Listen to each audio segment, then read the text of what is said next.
reminisces.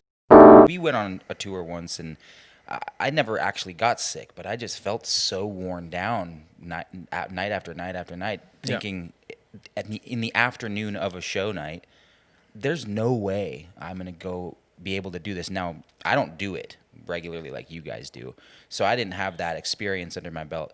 But I was really scared a lot of times because I just genuinely didn't think that I was going to be able to go out and give this type of energy.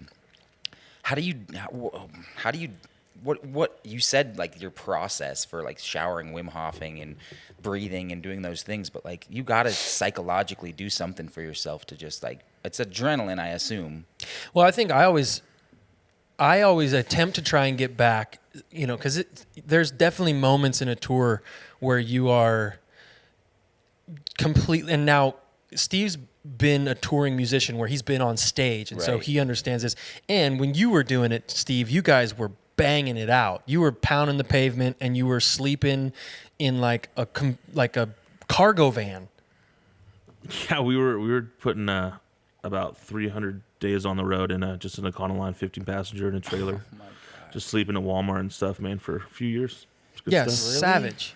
Oh yeah, for a few years. Yeah, we got our van up to about, I think it died out at about 450,000 miles. Those Econolines, man. Yeah. Wow. Yeah. That's insane. And so you guys knew that coronavirus was a thing. It was like something that was being talked about in the media. So we knew that it was something. You just didn't think anything of it because things were still open. Well, yeah, it was. I mean, it's been a tough situation for me with any form of media in the last 5 years of my life. Sure. One, I don't pay attention to it because it's just all opinion polls and a bunch of people shouting at each other, and rarely do I see any legitimate journalism happening on the major networks which you would pay attention. MSNBC, CNN, Fox News. It's all opinion pieces, which is kind of annoying to me. I would prefer to just get the facts. So I wasn't even tuned into the news. I mean, I don't really might read the headlines on my news app on my phone, but I'm not. It's not like I'm, really dedicated to some sort of news cycle. Obviously, we knew that some sort of disease had come out of Wuhan, and they were starting to see some cases of it and some positive tests come out of Seattle. Yeah. That's what I remember. And then we all kind of were feeling gnarly, and we had what's called a rock doc.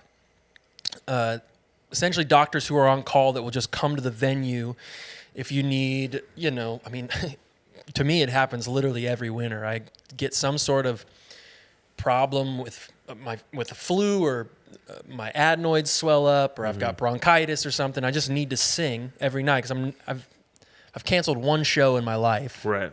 And that was, we couldn't get there in time. I remember. Like our flight didn't work. So yeah, to me you don't cancel shows. I mean, I always kind of rest on the thought of people like changing their entire life to be at this thing. Yeah. Right? You get a babysitter, maybe you paid for the dinner, you paid for the parking, you bought the ticket, you showed up early.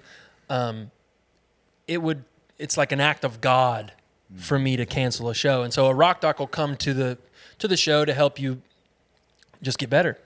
And this guy, we were in Cleveland, and he came to the show. We were all just feeling barf. Yeah. And he jammed one of those fun things up my nose.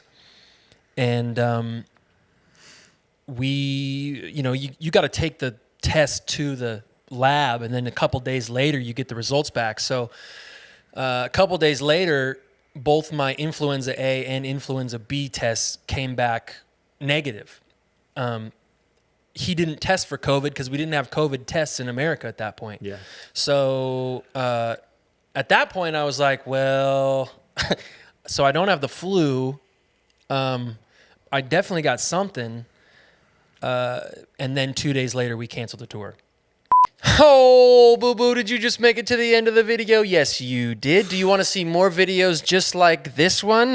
Do you? Well, then head over to patreon.com/live at the lodge, where you can support the How Good's This podcast, as well as the entire Live at the Lodge family. Yep, yeah, you're going to get exclusive merch, personalized shout-out videos. Me and Jules, we're going to show up at your house and baptize your nephew, huh? Check it out, patreon.com/live at the lodge.